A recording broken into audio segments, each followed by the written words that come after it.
अक्सर जब हम सफल कैंडिडेट को देखते हैं तो हमें लगता है उसके लिए तो चीज़ें आसान था, वो इजीली कर सकता है। तो चीज़ें देखिए ऐसा नहीं है।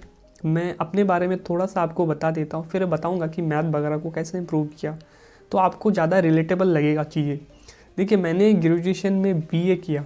अब बीए करने वाले स्टूडेंट के पास क्या सब्जेक्ट रह सकता है? History, geography, polity. लेकिन मेरे पास वो चीज़ भी नहीं था।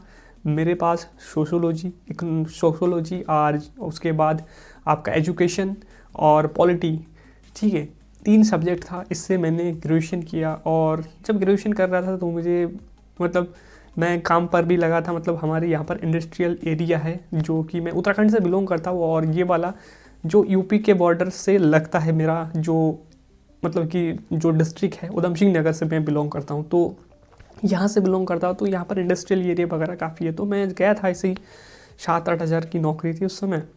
तो एक चीज़ समझ में आया कि अगर आप बीए कर रखे हैं तो आपके पास कोई स्किल नहीं होगा और ना ही कोई आपको अप्रोच करेगा। आप पढ़ने में जितने भी शार्प रहे हो, कुछ भी रहे हो, मैं हालांकि नहीं था।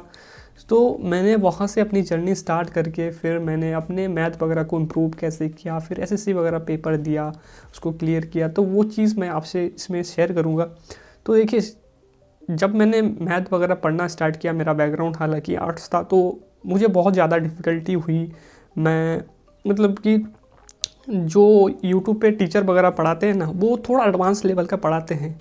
आपको भी पता होगा, जो मतलब बीटेक वगैरह करके आए तो थोड़ा सा एडवांस लेवल पढ़ाते हैं। तो मेरा बहुत ज़्यादा वीक होने के कारण फिर मैंने क्या किया था, देखिए मुझे ना उतना ज़्यादा समझ में नहीं आता था। तो मैंने क्या किया, डेली उठ के जो एडिशन होता है, जैसे जोड़ होता है, घटाना होता है, भाग होता है, गुणा होता है, ठीक है, इसको मैंने डेली करता था। जैसे ये मैं आपको शीट दिखा देता हूँ, तो इसमें देखिए जोड़, घटाना, गुना, भाग, मैं इसको डेली करता था लगभग 10 मिनट। क्योंकि मुझे जब मैं टीचर से पढ़ने लगा ना यूट्यूब पे, तो टीचर का तो ठीक है समझ में आ जाता था, तो मैं कहाँ फंसता था पता है, जहाँ पर कैलकुलेशन आ जाता था ना, तो मुझे उस चीज़ से बहुत ज़्यादा डर लगता था कि कैलकुलेशन को कैसे इंप्रूव किया जाए।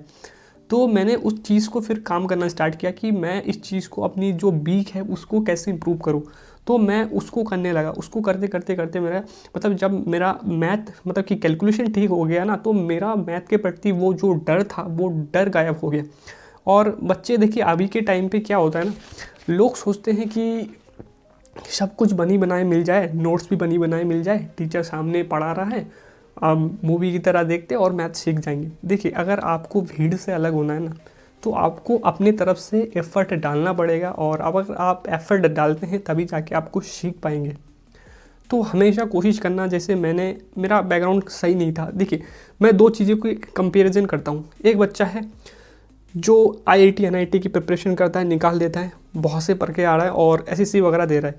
और एक बच्चा है मेरी तरह, सरकारी स्कूल से पढ़ा, हिंदी मीडियम से पढ़ा, उसे ना मैथ ठीक से आता है, ना साइंस ठीक से आता है, ना आर्ट्स का भी उसको ठीक से नहीं आता है। तो मेरा जैसा बच्चा, तो वो बच्चा क्या करे?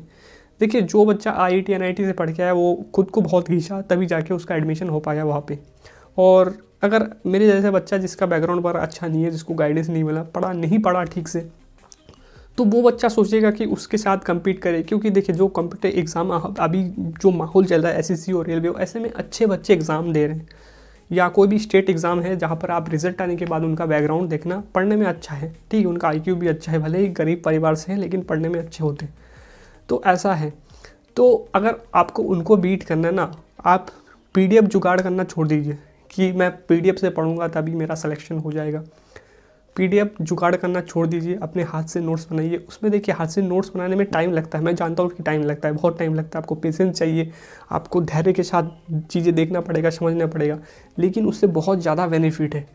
आप बिना दिमाग लगाए सुनना इस चीज़ को, बिना दिमाग लगाए आप पढ़ सकते हैं, बिना दिमाग लगाए लिख नहीं सकते। इस चीज़ को ध्यान रखना, बिना दिमाग लगाए पढ़ सकते हैं, आपको दिमाग में जोड़ नहीं पड़ेगा। लेकिन अगर आप लिखेंगे तो आपको सही लिखना पड़ेगा, अपने दिमाग में जोड़ पड़ेगा। तो अगर आपका मैथ वीक है तो हमेशा उसको लिख के करें प्रैक्टिस। जैसे मैं आपको दिखा देता हूँ, आपको लग रहा होगा कि कुछ भी बोल रहे हैं भाई अभी के डिजिटल ज़माने में। ये मेरा नोट्स देख सकते हैं मैथ का, मैंने हाथ से लिख के नोट्स बनाया भाई, एक एक चीज़। अगर आपको लगता है ना कि चीज़ें सिंपल है, सिंपल नहीं है, उसके पीछे बहुत ज़्यादा हार्ड वर्क लगता है, ठीक है, तभी जाके चीज़ें समझ में आता है। भाई समझ में नहीं कैसे नहीं आएगा, आप हाथ से लिख के देखिए। और इस वीडियो में इतना ही रखते हैं। देखिए नेक्स्ट वीडियो में लाऊंगा कि अगर आपने कहीं से सिलेबस कर लिया तो विद इन मतलब कि एक बार सिलेबस करने में कम से कम 8-9 महीने लगता है, ठीक है। अगर बहुत ज़्यादा वीक है तो, मेरी तरह अगर वीक है तो उसमें आप लोग लगेगा। तो उसके बाद मैथ को रिवीजन एक्चुअल में कैसा किया जाता है, आप दिन में 400-500 मैथ का भी क्वेश्चन सॉल्व कर पाएंगे एकदम ईजी मेथड से। वो चीज़ मैं आपसे डिस्कस करूँगा कि मैथ को कैसे रिवीजन किया जाता है। मैंने एक बार जब सिलेबस नोट्स अच्छे से बना के प्रैक्टिस कर लिया था तो मेरा मैथ अच्छा हो गया था। उसके बाद बात आता है रिवीजन। रिवीजन सबसे मेन इंपॉर्टेंट पार्ट है, वो चीज़ को मैं नेक्स्ट वीडियो में लाऊंगा कि रिवीजन आखिर कैसे किया जाए। इतना ही रखते वीडियो में, धन्यवाद।